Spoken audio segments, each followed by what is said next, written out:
Welcome to the Speak with People podcast. My name is Jason Raitz. I'll be your host, and this podcast exists to help you improve your communication skills.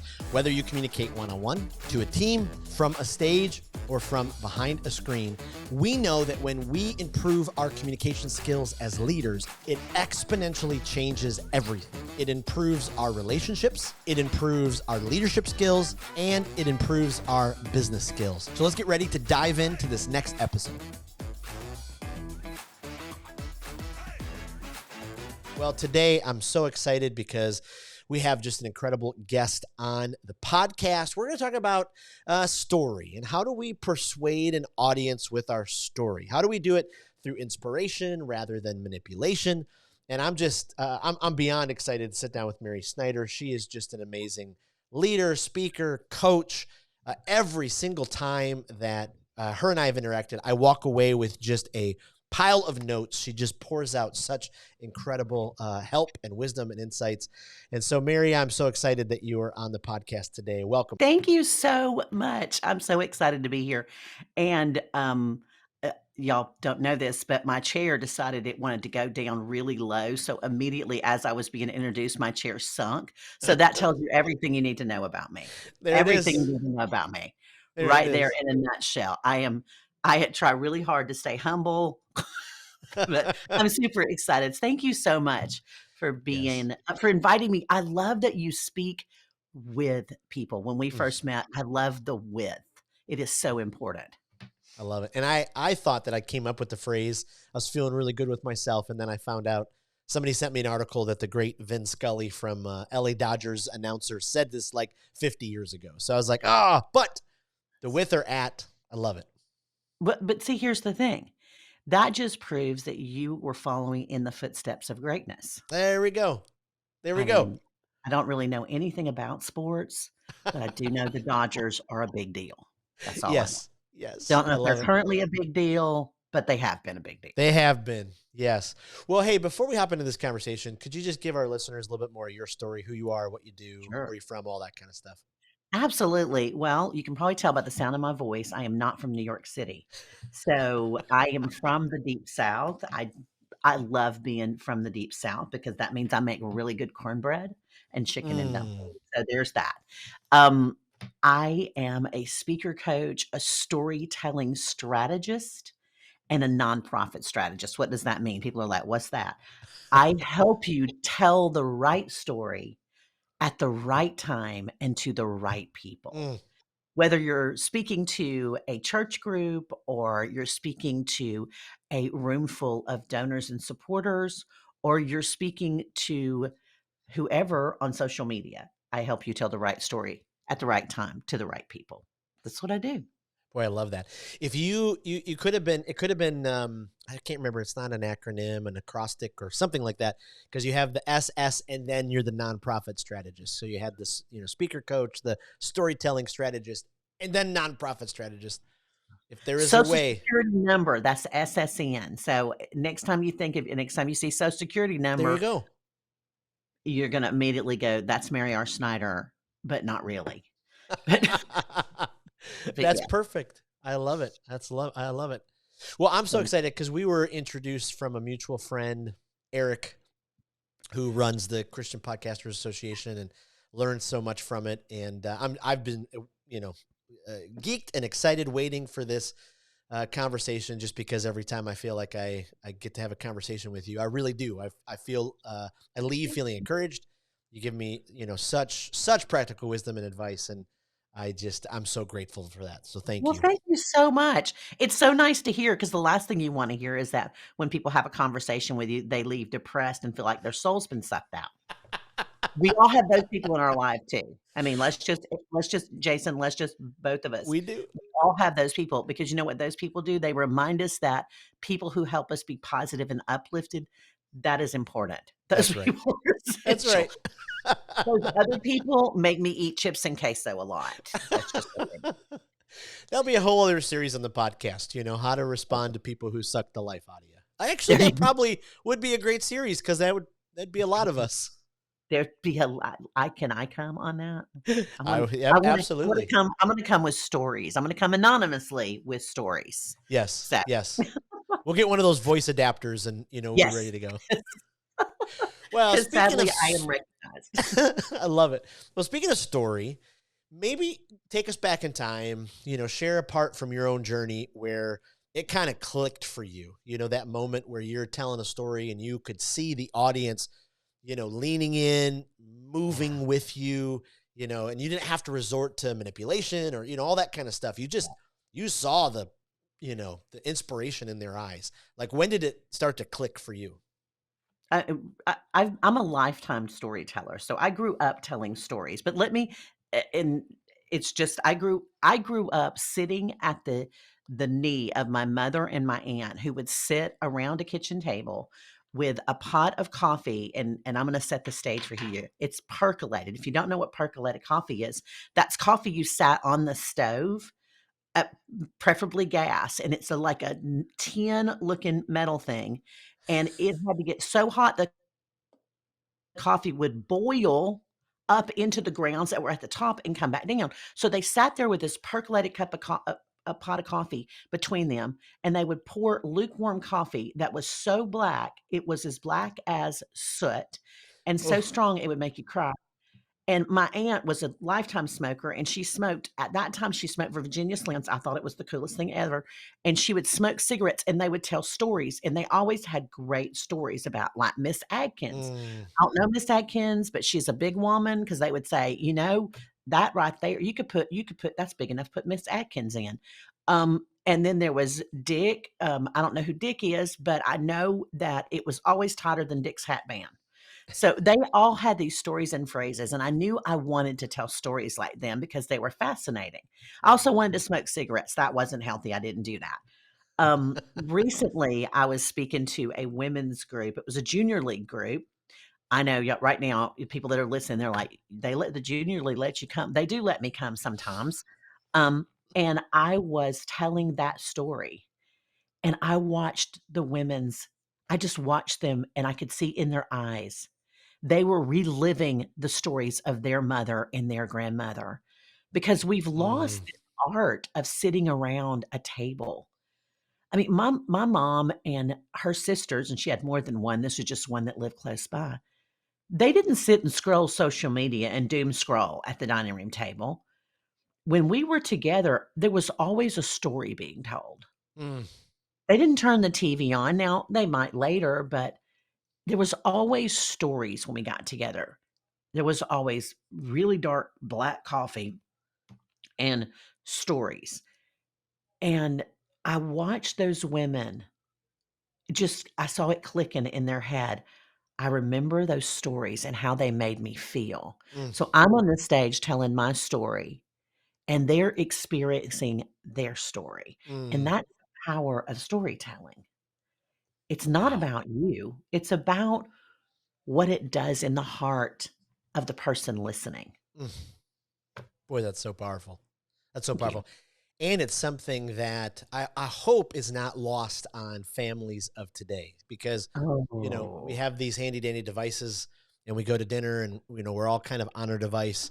And, I can't remember which podcast guest I was interviewing a couple months ago, but they said their mother had passed away.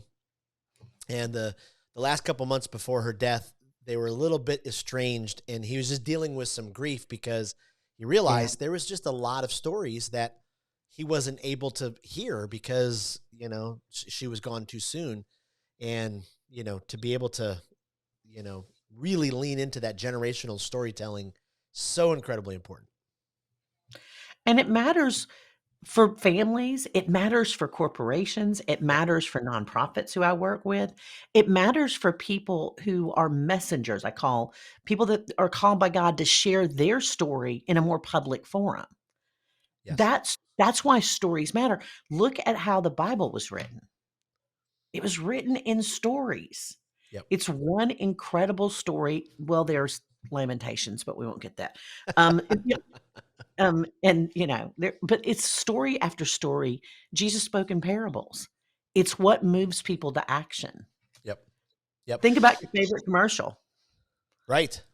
My favorite commercial is anything with the Budweiser horses. I don't like Budweiser. I don't drink beer, but I would show up for a Budweiser Yep. Clydesdale because they Yep. do great stories. They're just amazing. Why do you think? And maybe I'm off on this, but as I, travel and speak and talk to different executives and leaders, why do you think sometimes there's this stigma that story is, maybe less than important, or Mm. maybe some leaders haven't really capitalized on the power of story yet? Like, it's just stories. Let me just get to the heart of what my company can do for you instead of, the story. Why do you think, some of us sometimes as leaders a little bit slow to the realization that, story is the way to go. It's so powerful. Well, because we're money driven. Mm, We are driven by a few things: money, fame, and power. Those are the things that drive typical US citizens. yeah. And none of those talk about story. Now, when you s but you said get to the heart of it, because oftentimes in corporate world or in nonprofit world, when you sit at those high levels, you're thinking about balance sheets and bottom lines. Mm, The heart of what you do is not in your P&L, it is mm. in your people. It's Boy, that's the good. P&L is a result of what is happening in your organization. But to tell the story of the P&L, that's important. We need to know. I mean, when I listen to a nonprofit, I wanna know where my money went, Sure. but you can tell me that in story.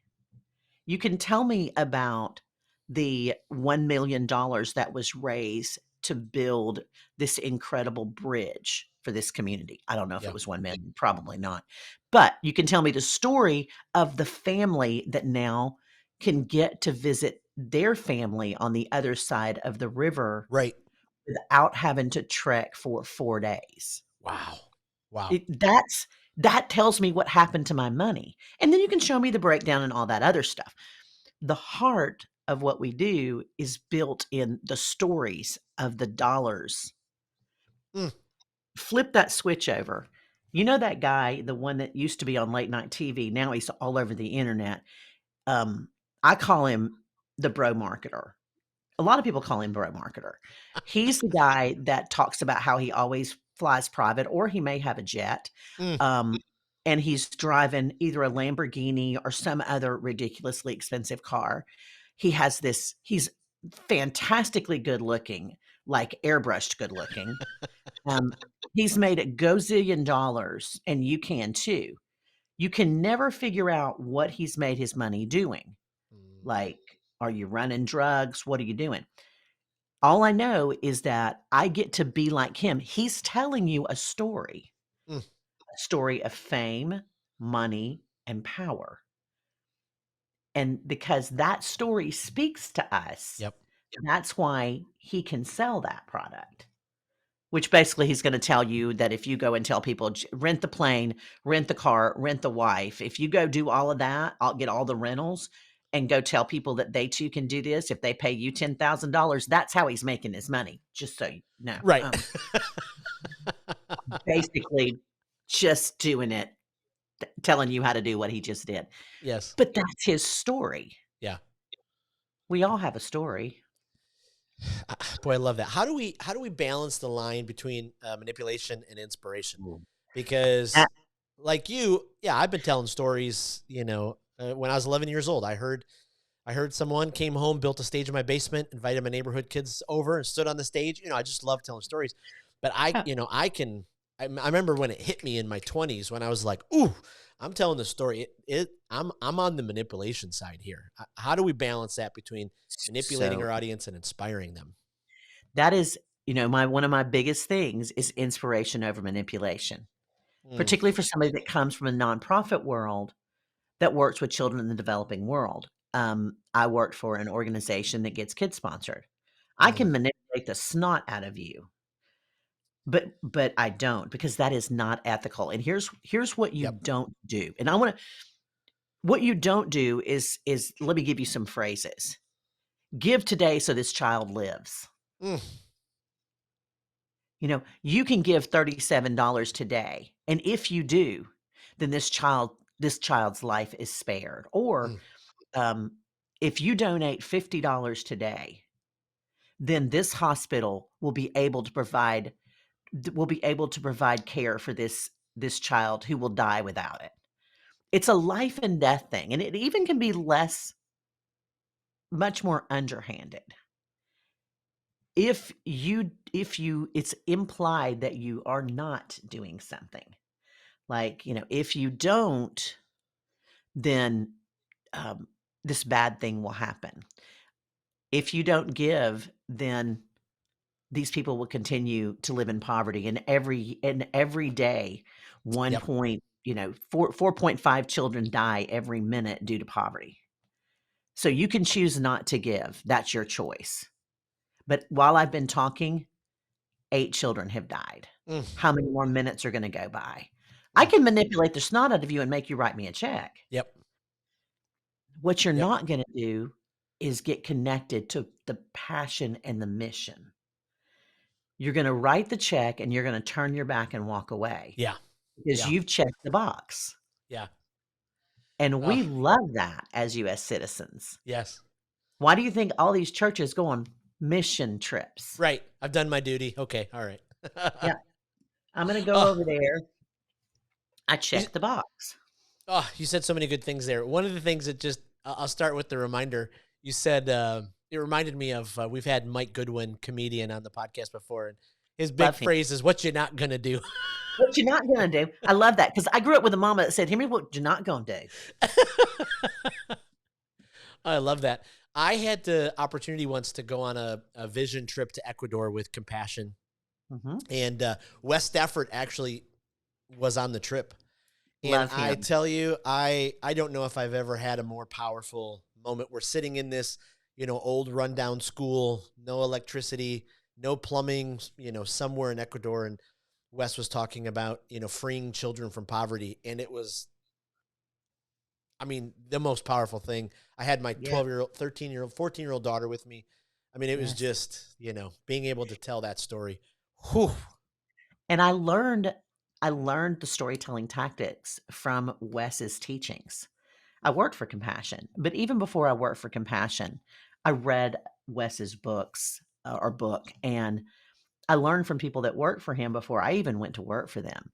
The phrase was poverty pornography. Mm, You will never see a compassion child that has flies all over him, that has a distended belly. He shows the hope of what will happen when you link arms with them.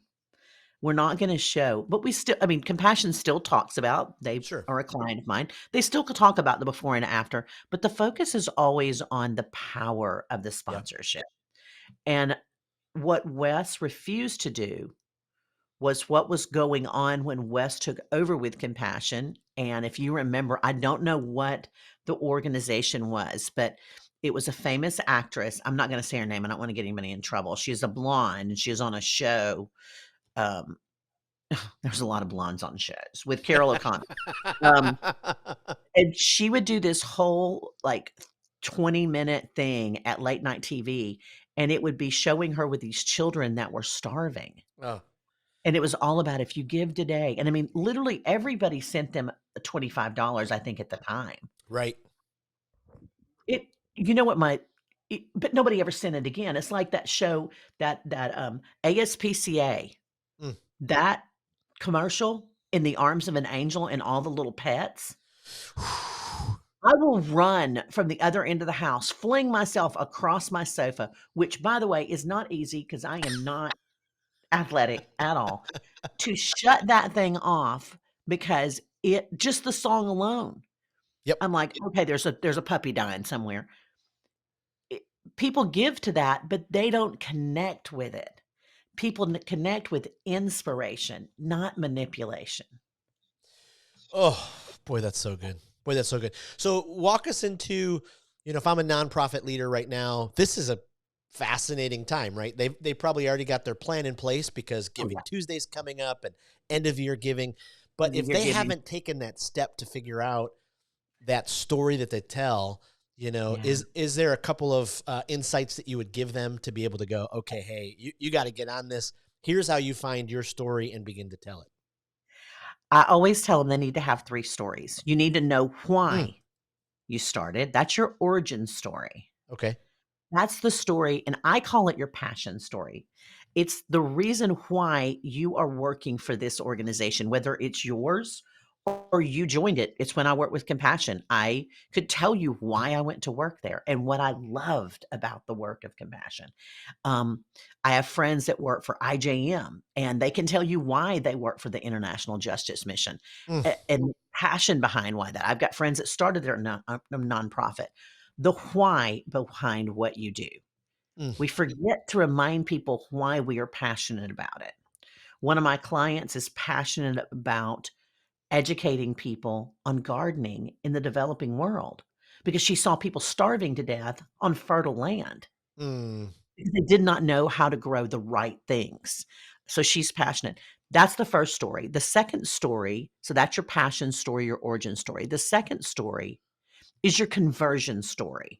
mm, It's also called transformational story. It is what is the conversion? What happened? So tell me about the before your ministry was there or your mission, humanitarian aid, and after. One of my clients provides water filters. mm, Before, this community was built on top of a old trash heap. That's you heard me. It is a garbage dump. mm, People lived on it. You can imagine their water sources were not good. mm. People died from this bad water, or if they didn't, they were consistently sick, and infants were often incredibly ill. They got a water filter. They still live on a garbage heap, but they have clean water. That Mm. means they can go to work every day. So you're telling the before and after, Yep. and you're telling the story of one person, Yep. just one, not a whole village. Let me tell you about one. One couldn't go to school because every other week he was suffering from basically what we would call dysentery Yeah. from bad water until, and then you tell who showed up and then what is going on now. He's Mm. in school, he's educated, he's healthy, he's thriving, his eyes are bright and white. He's no longer jaundice. He's the top of his class, the before and after. The last story is what I call the anti-hero story. Now, you've Ah. always heard, hey, make him the hero of the story. Guess what people don't want to be anymore? The hero. Mm. That reeks of saviorism. Ah. It reeks of it. Let's make the people there Mm. the the heroes. Let's talk about what um, what Brianna did in Africa to help Isabel. Yeah. And what we want to do is we want to showcase the power of what happened in Isabel's life through Brianna's story. So it's telling one story of one person and it's focusing on the hero and Mm. helping your supporters see and understand how can they link arms with you and rise up another Brianna times 100. That's Wow. anti-hero. You're no longer the hero. You're basically you're putting the cape on the hero. Right. Wow. It changes the narrative. If you have those 3 stories and you understand how to tell them, Yeah. your people will give. And for nonprofits, you're right, annual giving's coming up, Giving Tuesday's coming up. Don't let that be the only time you talk to your donors. Mm. Right. You'll be shocked at how many nonprofits, because I work with a lot, tell me, "Oh, Mary, we only, we send newsletters." Okay, that's good. But if somebody's forking over 5 figures to you, Right. and all they're getting is a thank you card, 1 call, and a newsletter, Right. you gotta build a relationship with these people. Absolutely. So, whether they're giving you $5 or 500,000, you have to build relationships, and those vary depending on where they are on that spectrum, but it's all about using stories to build Mm. relationships. Phew. That's so powerful. That's so Thank powerful. you. Oh my goodness. You just think about how many nonprofits would be further down the road if they did, they did communicate that way, tell Yes, the story of actually what's happening. I and mean, the not the last thing you female. want, right? For your people to be like, oh, I wonder what's happening with them.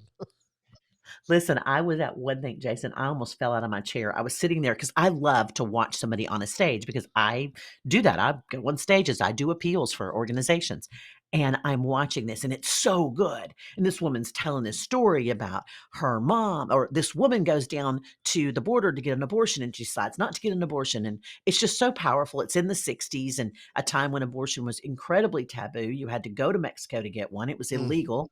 And she stops and she said, and because my mother didn't have that, because she didn't have that abortion, I'm here today. That was my mother. ooh, And my job is to help women just like her find a way so they don't have to resort to abortion.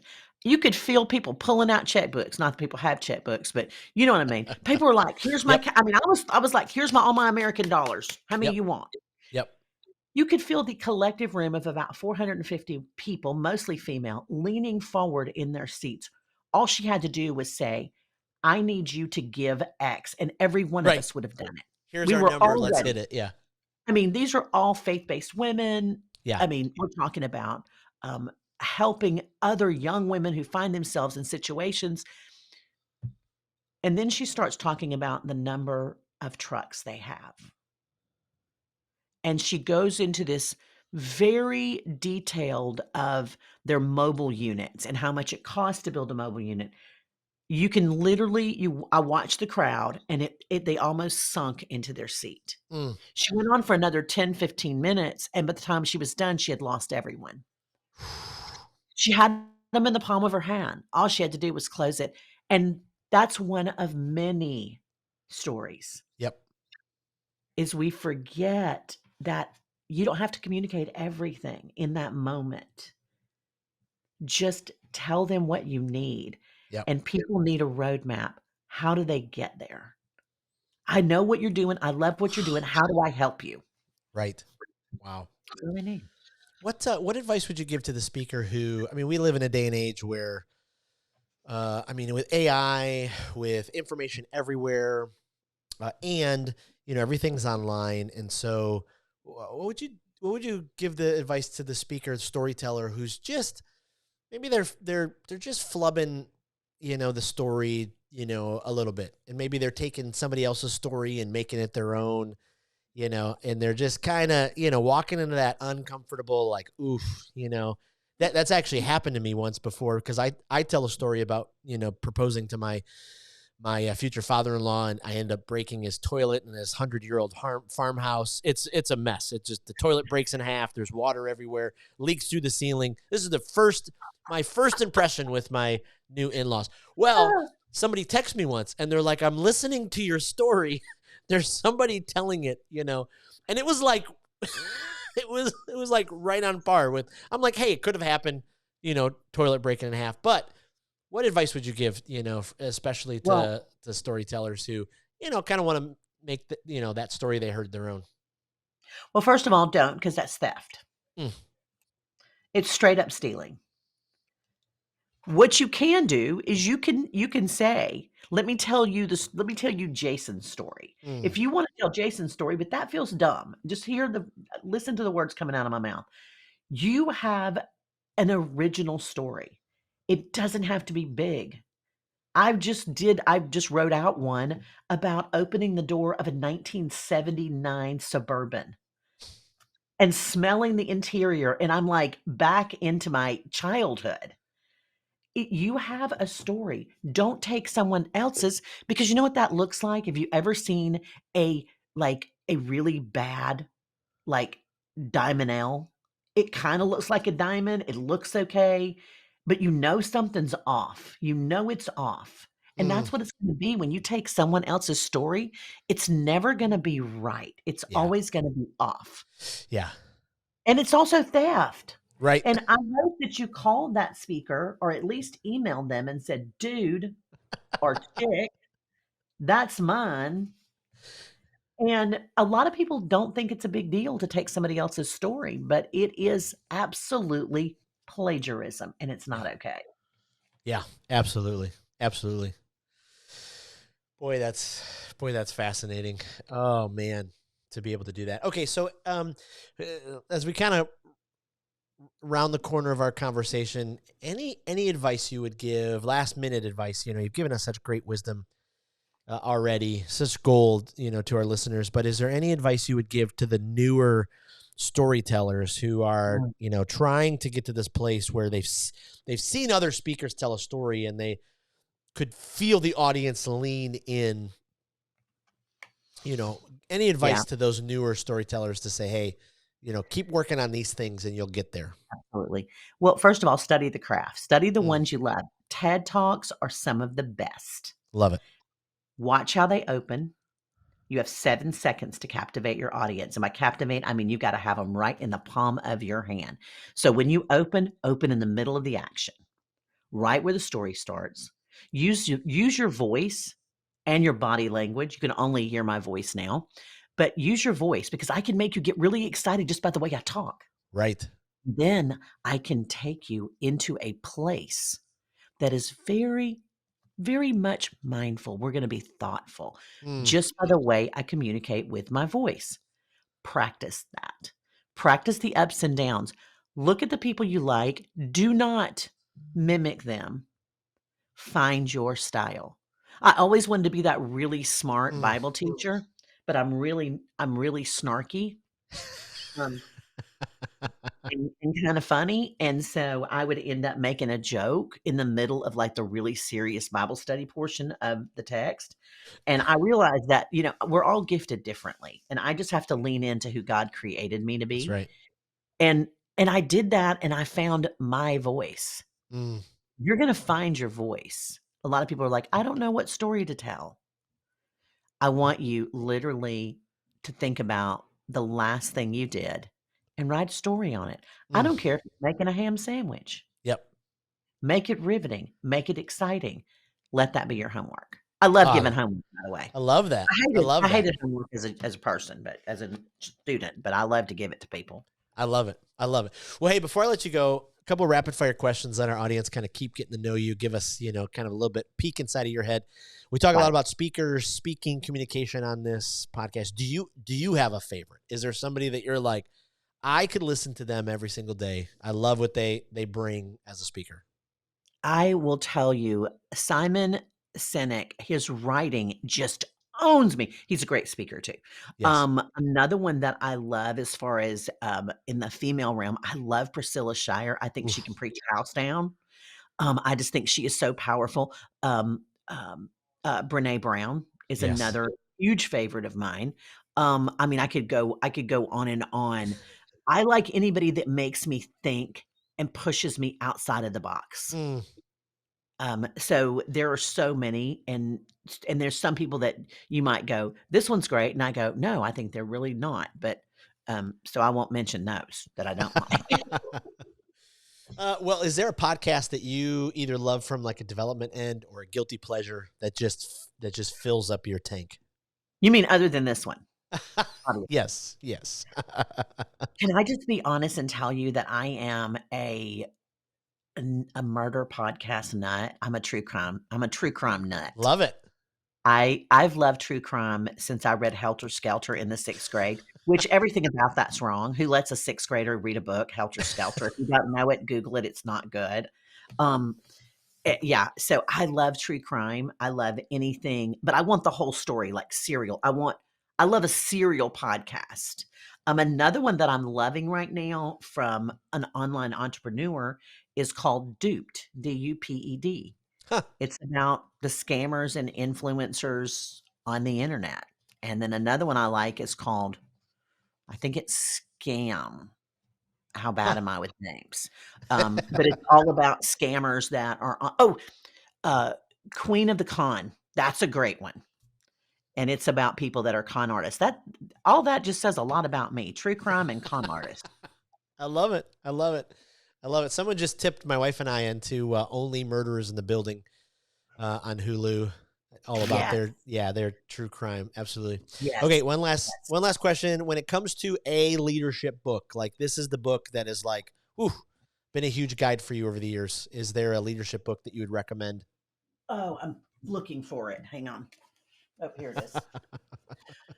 Good to Great. Yes, absolutely. Good to Great by Jim Collins. I also like Chip and Dan Heath. Yes. They wrote Made to Stick. I think they're brilliant. I think that Dr. Henry McLeod is brilliant. It is Dr. Henry McLeod, or is it Dr. Henry Cloud? I think it's Dr. Henry Cloud. I'm so good at this. This is a favorite.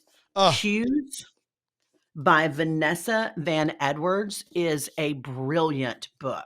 She's brilliant. Y'all can't see this, but I'm holding books up for Jason. He's like, thank you, Mary. Like, I don't know what they look like. And I'm just looking around for other ones that I like. I have a ridiculous amount of books, but those are some of my very favorites. Just to get started, Story Brand is good, although we differ because he's hero story. I'm anti-hero story, but I do have respect for what he does. And I'll tell you, somebody else that writes some really great books, and I say that like it's odd, is John Acuff. Oh yeah, for sure. I've followed him since he did, what was it? Stuff Christians like? do. Yeah. Stuff Christians like, yes. Yeah. Yeah.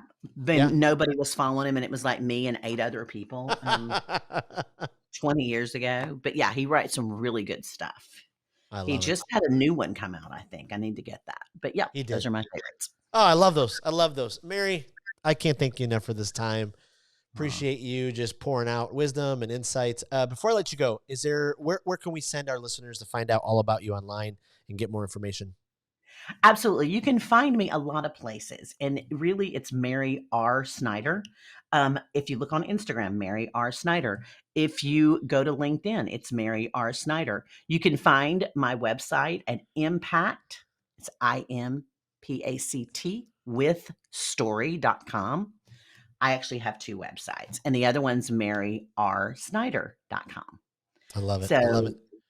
It's places where my speaking, my nonprofit coaching, one day that will all be in a hub somewhere. We don't know what that day will be, but it will all come together. I love it. Thank I love you it so much for having me. Absolutely. And we'll put all this in the show notes, and then we'll also post it all in our Speak with People community Facebook group and get all of your information to them. So thank you again for being on the show. Thank you for having me. I appreciate it. It's been fun. Well, thank you for joining us on another episode of the Speak with People podcast. We hope that you were encouraged. We hope that you were inspired and challenged to improve your communication skills. I want to thank you again for being a part of the Speak with People podcast community. Make sure you don't miss out on being a part of the Speak with People Facebook community group. Just head to Facebook, type in Speak with People, scroll down and join our community, because every single day we're encouraging each other, we're helping each other to improve our communication skills. Thanks again, and we'll see you in the next episode.